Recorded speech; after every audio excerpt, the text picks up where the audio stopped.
Hi, I'm Ashraf. Welcome back to my YouTube channel with another new video. Hope you all have a great day. Like dan share video ni sekiranya ia bermanfaat untuk anda, dan subscribe if you want to see more video from me.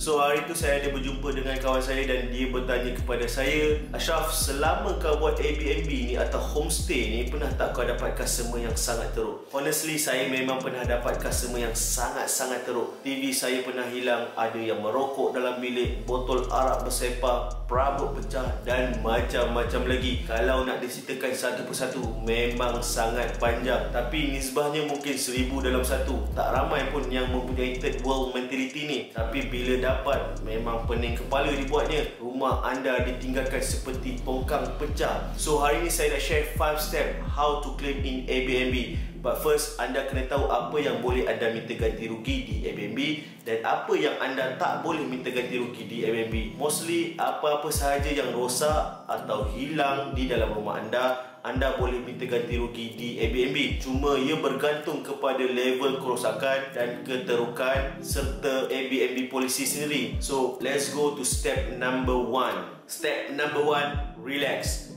Ya, saya tahu anda tengah marah, geram, rasa nak tumbuk orang je. Tapi apa yang patut anda lakukan sekarang adalah anda bertenang, tarik nafas dalam-dalam dan duduk, supaya anda dapat berfikir dengan rasional dan tak buat perkara yang tak masuk akal, seperti anda bertumbuk dengan gas, anda bergaduh, maki hamun dan macam-macam lagi. Step number 2, take picture. Okey, sekarang anda dah bertenang dan apa yang patut anda lakukan sekarang adalah anda ambil telefon bimbit anda dan tangkap gambar keadaan rumah anda. Ada barang hilang ke, rosak ke, pecah dan sebagainya. Dan anda kena buat full check keadaan rumah anda untuk mengenal pasti ada tak lagi barang yang hilang atau rosak. Dan kenal pasti betul-betul bagi memudahkan kerja dan anda tak perlu buat claim 2 kali. Lagi banyak gambar, lagi bagus. Dan sekiranya anda mempunyai guest pada hari yang sama yang akan check in, anda boleh call Airbnb untuk membatalkan booking tersebut tanpa dikenakan penalti. Booking yang anda batalkan tu juga anda boleh claim sebagai kerugian anda. Tapi sekiranya kerosakan mungkin mal, pinggan pecah, kursi patah atau sebagainya, anda boleh kemas seperti sedia kala dan ready for the next guest to check in. Cuma jangan lupa tangkap gambar barang-barang yang rosak tersebut. Step number 3, communicate with the guest. Hubungi guest anda semula untuk mendapatkan penjelasan daripada dia.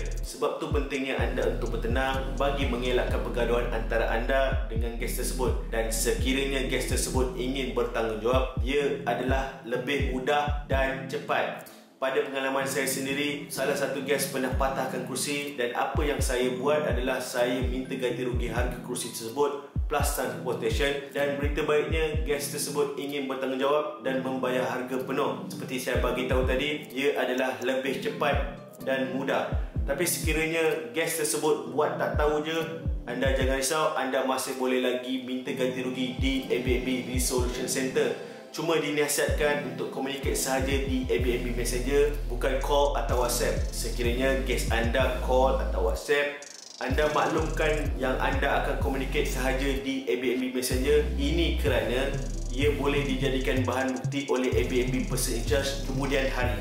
Step number 4, go to Airbnb Resolution Center. Sekiranya guest anda masih lagi tidak membalas sebarang message di Airbnb Messenger, anda masih boleh lagi mendapatkan bayaran ganti rugi di Airbnb Resolution Center. Apa yang patut anda lakukan adalah anda attach gambar dan jumlah bayaran yang anda minta. Lagi bagus kalau anda dapat masukkan link harga barang-barang tersebut. Kebanyakan barang homestay saya dibeli di IKEA dan sangat mudah untuk saya dapatkan harga link barangan tersebut. Tapi tak semestinya link IKEA saja, anda mungkin boleh masukkan link Lazada, Shopee dan sebagainya. Cuma diingatkan jangan overclaim, kerana sesetengah host akan meminta harga yang tinggi atau double daripada harga asal. Ini adalah tindakan yang tidak bijak, kerana Airbnb sendiri akan minta link harga barangan yang sama atau seakan-akan nanti. Okey, selepas anda attachkan gambar dan anda masukkan berapa yang anda perlu claim, anda perlu tunggu dalam masa 3 hari dalam 72 jam. Step kelima, be patient. Ini kerana proses mendapat bayaran ganti rugi ini memang sangat lama. Berdasarkan pengalaman saya, ia mengambil 7 ke 14 hari selepas Airbnb person in charge involved dalam menyelesaikan masalah ini. Dalam proses meminta bayaran ganti rugi ini, anda perlu banyak bersabar kerana Airbnb akan meminta banyak lagi dokumen support seperti gambar, warranty card, receipt dan macam-macam lagi. So anda dinasihatkan untuk be nice dengan Airbnb person in charge kerana dia lah yang bertanggungjawab menyelesaikan atau memproses bayaran ganti rugi anda. Airbnb person in charge juga manusia, so be nice dengan diorang. So anda dinasihatkan untuk follow up setiap 3 hari bagi mempercepatkan bayaran ganti rugi itu. Dan berapa yang anda dapat, ia adalah bergantung kepada Airbnb policy sendiri. Make sure you read Airbnb host guarantee policy dan saya sertakan link di bawah bagi memudahkan anda untuk rujuk. Dan pada pengalaman saya pernah claim 49 inci TV yang hilang, set table patah, iron hilang, hair dryer hilang dan macam-macam lagi. Dengan segala dokumen support yang cukup, 90% saya mendapat bayaran penuh daripada Airbnb. Okay, so anda dah jelas macam mana nak claim di Airbnb. So saya nak recap semula. First, anda kena bertenang. Kedua, tangkap gambar keadaan rumah anda.